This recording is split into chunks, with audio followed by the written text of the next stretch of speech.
This is Stranger Than Fiction, case number 4, Roanoke, the Lost Colony. In 1585, 22 years before the establishment of the Jamestown Colony, and 37 years before the Pilgrims landed in Massachusetts, Sir Walter Raleigh underwent a fantastic and yet untried adventure. The famous British explorer sought to colonize the New World. A favorite in the royal court of Queen Elizabeth I, Raleigh obtained a decree to send citizens of Great Britain to America. It was the intentions of the Queen to gain an English presence on the North American continent, hoping to profit from the raiding of Spanish treasure ships heading back to Europe via the Caribbean islands and South America. With such a simple aim was started one of the greatest mysteries of exploration. Raleigh was never one to jump into something haphazardly, especially if it involved his name and personal fortune. Not that much of North America was charted or known at the time, except that it was big and that it was there. The terms of his charter were clear. Raleigh was to go to the newly established territory known as Virginia, and to set up a presence there. He had 10 years to establish said presence, obtain an army of volunteers, and create a permanent colony subjugated by the British Crown. If at the end of a decade he failed to accomplish this task, he would lose his charter and others would be given the chance at colonization. Being quite thorough, Raleigh dispatched an expeditionary force to seek out a suitable location for his colony, exploring the eastern coast of North America. The voyage proved fruitful, and a site was chosen, the Outer Banks of what would later become the state of North Carolina.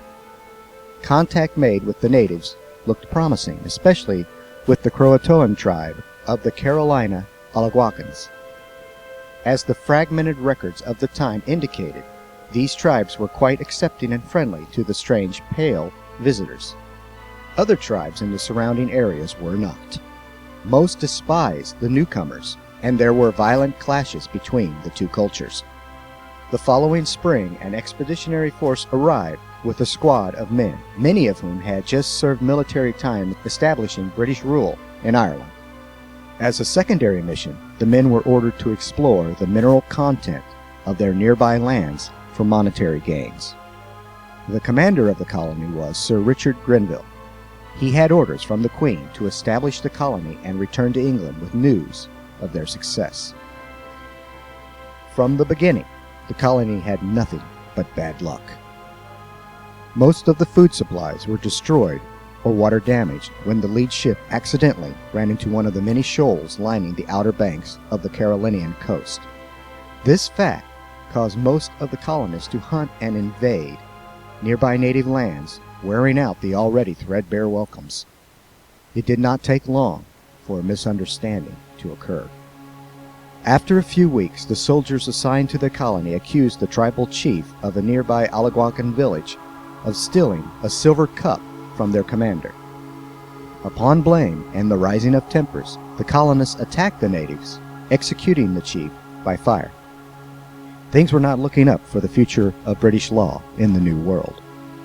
Upon his return to Great Britain, Grenville left a man by the name of Ralph Lane and approximately 75 men behind as an establishment of a British presence at the north end of Roanoke Island, promising a late return in April 1586. Grenville and his ships disembarked from the colony on August 17, 1585. Their return was slow in coming.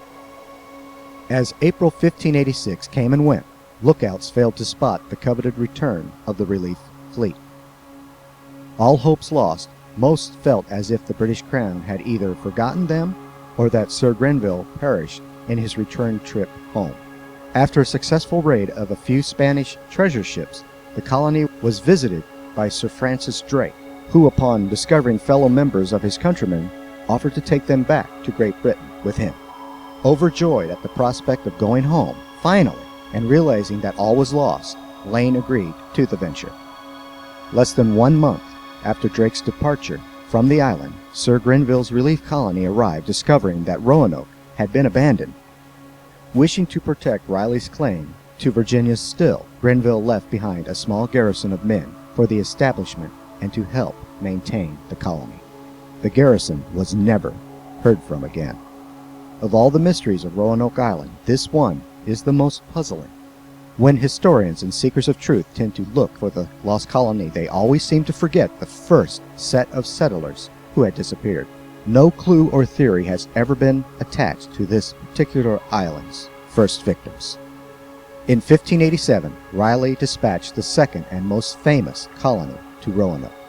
Led by John White, a friend and renowned artist, the new governor had previous experience having traveled with the first failed attempt to the island. What would later be called the Lost Colony of Roanoke landed on July 22, 1587. Unlike the first attempt, a happy event waited for all those involved. On August 18th, John White's daughter gave birth to the first English child born in the Americas, Virginia Dare. Most of the colony took this happy event as a good omen and encouraged Governor White to reestablish relationships with the neighboring Croatoans and natives savagely attacked by Ralph Lane a year previously. The Croatoans happily agreed and helped the colonists survive. The other tribes violently refused, challenging the right of the Roanoke ownership to their island. Although Roanoke made an ally with the Croatoans, they had trouble amongst the remaining tribes.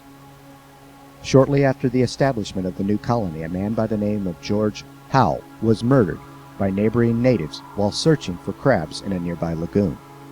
No one particularly knows why this crime was committed, but fearing the potential of some more violence and realizing that they had no military experience, all persuaded John White to return home to England and request military assistance. When White started his trek back to England, he left behind 114 people, including his new granddaughter, Virginia. Given the lateness of the year, a voyage back to Great Britain was not only a foolhardy one, but almost next to impossible. Some good luck did manage to stay with Governor White, for although weather-beaten and battered, their ship arrived. Barely. Plans for a relief voyage were suddenly put off by the captain of the vessel, who refused to set sail for the winter. White suffered through a winter thinking only of his daughter and granddaughter's risk in the New World. Imagine the torture and agony he must have gone through. The next year would bring more disappointment for John White. Spain had her eyes upon England. Queen Elizabeth, realizing the danger within the mighty armada her southern neighbor was building, called into action all seaworthy vessels that Great Britain could afford. This action included the fleet John White had chartered for his return to Roanoke. White pleaded, stating that he had over 100 British citizens relying on him and his men to help them survive the savage lands. He tried to reach the Queen's heart, hoping that she would listen. She didn't, and his vessels were seized. White tried again, hiring several smaller ships deemed unnecessary by the Royal Navy. However, fate was not on the side of the Roanoke governor. The captains he hired were greedier than they were humane. Spotting several Spanish treasure ships along the way, they chose to attack and take the prize of their cargo more than to help save starving and desperate people. In the end, the fleet captains lost all, gaining nothing, and White found himself returning to Great Britain, broke and defeated. England found herself deep in a bloody war with Spain. It would take another 3 years before White would know the fate of those who had trusted him.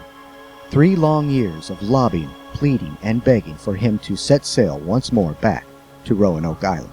Queen Elizabeth had arranged finally for White to travel with a fleet of privateers heading toward the Caribbean. Upon their way back, the captains agreed to stop off at Roanoke. On Virginia Dare's 3rd birthday, John White returned. The colony was deserted. Not one person remained to tell the tale. His force could find no clue of what had happened to the over 90 men, 17 women, and 11 children left behind. Nor was there any sign of a struggle or battle. The only clue was the word Croatoan carved on a nearby post and CRO carved on a nearby tree. Almost all of the houses built during White's stay on the island were dismantled and removed neatly from the colony. This labor had to take some time and was not done in a haphazard manner. With the small exception of a fortified fence surrounding the small township, everything was as the governor had left it. If there were a departure, it was not a fast one. John White thought he had the answer. Before his original departure, John White instructed those left in charge to carve a Maltese cross upon a nearby tree should they be attacked and have to vacate the colony. Since there was no crosses found, White assumed that attack had never entered the colonists' reason for abandonment. The word Croatoan could only be taken as a brief attempt to inform other British people that they had all moved to Roanoke Island to live with the friendly natives. White ordered his captains to set sail for the island in question. Before White could reach the island, however, bad luck returned. A terrible storm had arisen, causing the sea captains to sail their ships beyond the outer banks and out to sea. So much so that after the storm's passing, they all refused to sail back inland. John White was forced, yet again, to stand only a grasp away from his answers, sailing back to Great Britain, a defeated and broke man. Never again would he be able to set sail. For the rest of his life, he was haunted by the question, what happened to the lost colony of Roanoke? What happened to all those brave people? John White died a cursed man, never being allowed to answer the mystery. Theories are as numerous as there are questions. Here are the 5 most popular. The colonists were all killed by a sickness or some unknown disease. This tragic fate is not a viable theory.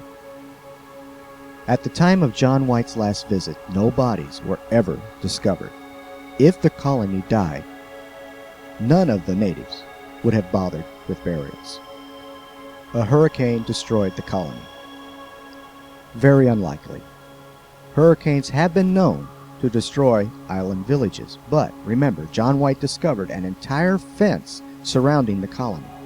Although destructive, hurricanes have not been known to destroy villages, leaving only the outer barriers intact. The colonists simply left the Roanoke settlement. One of the most probable theories. After all, they had not heard back from White in over 3 years. Perhaps they all thought he perished at sea. The Roanoke settlers decided to live amongst the friendly natives. Entirely possible. Remember, the only friends these people had were the Croatoan tribes nearby. For what other reason was the word Croatoan carved upon the nearby tree when discovered by John White? The colony was killed off by hostile Native Americans. Most probable. The British settlers were not welcomed by most of the native tribes. In fact, like most human communities, bad luck was always blamed on the newcomers. The colony was 3 years without a leader. Who knew what problems they had to face alone? The natives would have had plenty of time to tear down the houses in the village and do all kinds of damage to those who had survived. There are even a few ghost stories and legends which seem to add a little flavor to the mystery. One centers on John White's granddaughter, Virginia Dare. As the native legend goes, Virginia had been promised to a favored son of a nearby chief. She was known for her yellow hair and fair complexion. It was also said that Virginia's beauty was second to none amongst the women of the local tribes. She was a worthy wife for a native prince. Unknown to the chief's son, a local medicine woman secretly loved the man. In her anger, she turned Virginia Dare into a deer. Alone on the hunt, the native prince knew nothing about his love's transformation and ignorantly killed Virginia with his arrow. The fate of the medicine woman upon the prince's discovery is unknown. To this day, near the island of Roanoke, Virginia Dare's ghost is reported walking through the thick woods. Sometimes she is seen as a beautiful woman, sometimes as a doe, blankly staring at those she comes across. Often, accompanied with these sightings, there is a crying within the winds belonging to her great lamenting prince. There is also the story of the Phantom Regiment spotted many times along the beach of Roanoke, standing at the beach, looking for a British fleet which never arrived. Those who try to signal or make contact with those lost souls discover that the specters just vanish as they try to approach. Often campfires have been reported to forest rangers and policemen in the area around the unfortunate site, but when investigated, there is nothing but the silent vacuum of the night and more unanswered questions. Perhaps we may never actually know what happened to those unfortunate enough to land upon Roanoke Island in 1587. One thing is quite sure: they should never be forgotten. If you are interested in reading some of my personal works, please go to my website, donaldallenkirch.com. My books can be found in both print and ebook format. So, this is Donald Allen Kirch, and you have just watched Stranger Than Fiction, Case Number 4, Roanoke, the Lost Colony. Thank you.